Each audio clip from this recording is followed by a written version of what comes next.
नमस्कार, लोकमत राजस्थान में आप सभी का स्वागत है। मैं आपके साथ मोनिका राठौड़।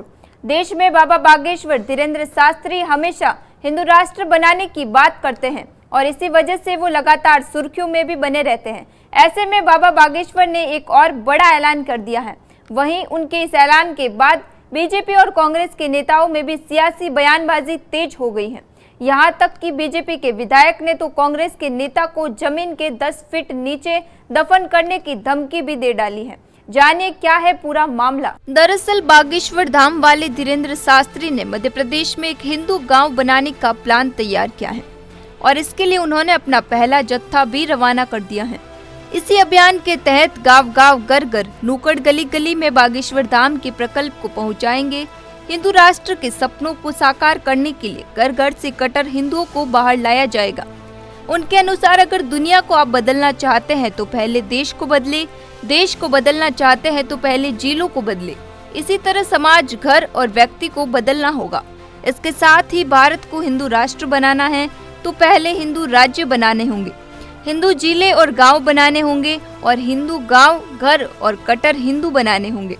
इसी के लिए एक प्रकल्प सुंदरकांड मंडल बागेश्वर धाम बनाया गया है। ये प्रकल्प इसी माह अप्रैल से शुरू होने वाला है। बाबा बागेश्वर के सपने और प्रकल्प के पीछे कोई बड़ा प्लान कांग्रेस के द्वारा बताया जा रहा है और इस मुस्लिमों के प्रति बड़ी साजिश भी करार दिया है। वहीं बीजेपी विधायक ने भी कांग्रेस के प्रवक्ता को जवाब देते हुए बड़ी धमकी भी दे डाली है। बीजेपी विधायक रामेश्वर ने एक बयान में कहा है कि पाकिस्तान की बात करने वाले को कुचल दिया जाएगा, 10 फीट नीचे दफना दिया जाएगा।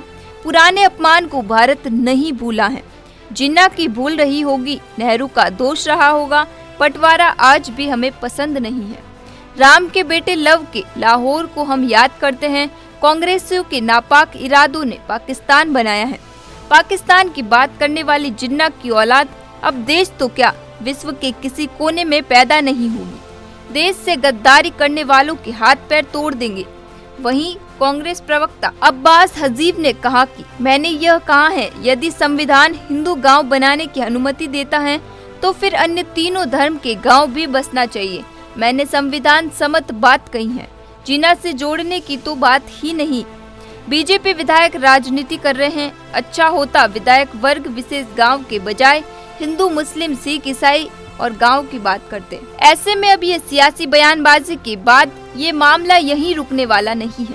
धीरेन्द्र शास्त्री के ऐलान के बाद अब कांग्रेस भी मुस्लिम गांव बसाने का ऐलान कर सकती है, जिसके बाद कहीं ना कहीं टकराव की स्थिति भी देखी जा सकती है।